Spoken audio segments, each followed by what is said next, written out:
Hi friends, my name is Alex Ruzanic. I'm the Director of Youth and Missional Outreach at Beulah Church. I'm so glad you can join me today. Life right now is a little disappointing. I don't know about you, but I had all kinds of plans set up for this spring. When this whole quarantine happened, I thought, well, we'll just be on our quarantine until Easter, and then after Easter, things will get back to normal. Well, as you know, we're in a new normal. I'm afraid this new normal might be here a lot longer than I originally thought. I get that. It's a really rough situation we're all in. I want to take some time to talk about this today, this disappointment. I've actually been thinking a lot about our students, our young people, kids, and even some of our adults who are struggling during this time, who are disappointed. Spring sports such as deck hockey, baseball, or even spring basketball are all canceled. The musicals, as most schools prepare to at this time, are gone. What about folks who've been practicing dance routines all year, or have been practicing music for a recital happening this spring? Those are canceled. I feel bad for that. None of that's going to happen. I think of seniors in high school who aren't going to be having their typical graduation or even a prom. There's no lunches at school to hang out with your friends and socialize. I have a daughter, Lucy, who's graduating from high school this spring, and her graduation has more or less been canceled. Her prom's been canceled. We don't even know when we're going to have a graduation party, if at all. And that's sad. Think about these things she was looking forward to. They're not going to happen. It really stinks for her. You can imagine but this year is not what she expected. It's disappointing to her. We're all experiencing things like this. You yourself may be experiencing disappointment right now. It's easy to say, hey, it's just going to all get better at some point, us adults will say. But we have developed differently. We've had a lot more life experience, so things can get better. But I think about the emotions our kids, our young people are going through. Imagine these key rites of passage from their life are being taken away. I think for some adults too, they're struggling as well. It's tough stuff right now. I cannot tell you the number of parents who say to me, all right, but I just don't know how much longer I can do this homeschooling thing, or I can't stand, we all feel crammed at our home all the time. I just need to chill out, and it's hard with my kids at home. We're all going a little bonkers now, they tell me. I want to say it will get better. Our circumstances may not change, but hope is still there.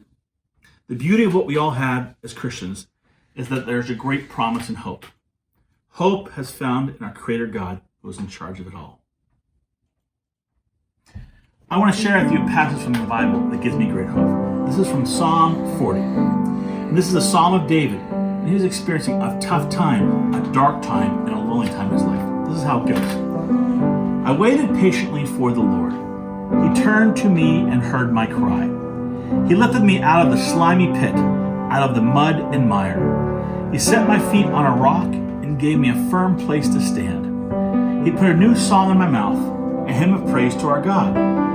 Many will see and fear the Lord and put their trust in him. Blessed is the one who trusts in the Lord, who does not look to the proud, to those who turn aside false gods. Many, Lord my God, are the wonders you have done, the things you planned for us. None can compare with you. Were I to speak and tell you of your deeds, they would be too many to declare. Do not withhold your mercy from me, Lord. May your love and faithfulness always protect me. For troubles without number surround me. My sins have overtaken me, and I cannot see. They are more than the hairs of my head, and my heart fails within me. Be pleased to save me, Lord. Come quickly, Lord, to help me. But may all who seek you rejoice and be glad in you. May those who long for your saving help always say, the Lord is great. But as for me, I am poor and needy. May the Lord think of me.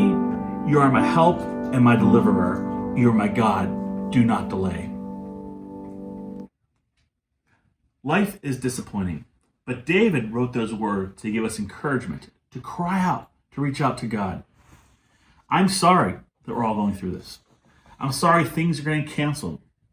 Things we look forward to doing aren't going to happen. The musicals, the dances, school, graduation, prom, life things.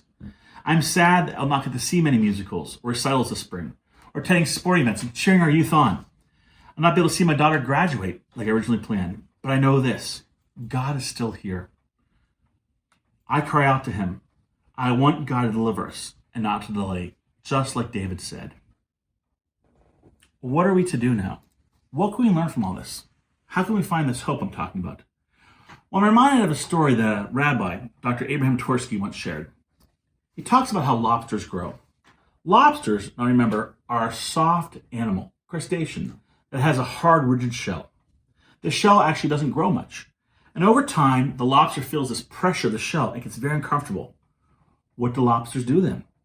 Well, it heads under a rock, away from predatory fish, and casts off this outer shell.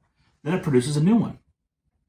Well, that eventually shell becomes too tight too and feels constricting. So it has to do that whole process again, where it hides under a rock, sheds its shell, and grows a new one. This cycle goes on and on continually for the life of the lobster. The stimulus for the lobster to be able to grow is that it feels very uncomfortable. If lobsters were like humans, they would never grow. They would go to a doctor and try to take away those feelings that confine them. They hurt or bothered. The lobster would avoid these feelings if it were a human, so it would never cast off its shell and grow. So you must realize that in times of stress, disappointment, feeling uncomfortable, are times for growth. And if we use adversity properly, we can grow through adversity. I love that. I want to challenge you to be like the lobster. Look at God's opportunity He's giving you to grow. Find that hope. As David did when he was struggling, go through the feelings you have and be honest with them that they are real. We don't like a lot of what is happening right now. But if we channel those feelings of hurt, frustration, loneliness, disappointment, we can grow. We can find hope in God.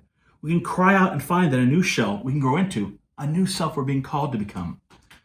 If you have kids, talk to them honestly. Ask feelings to come out for real. Parents know struggle talking to their kids, but do it. Kids, if you're listening, talk to your parents. Anybody, find someone to tell you how you're doing. Express those feelings. Let them out. Like I said, I want to encourage you to talk to each other, to talk to God. Find new ways to do things. Find ways to reach out. Find ways that your story can grow. I want to close by sharing a simple story that my son Jack did. That he found a way to connect during this feeling of isolation. He and his friend Sam want to get together, but they can't because we have this social distancing going on. But they had an idea. What if we had a virtual lunch? So he contacted her. They decided, let's pack lunches.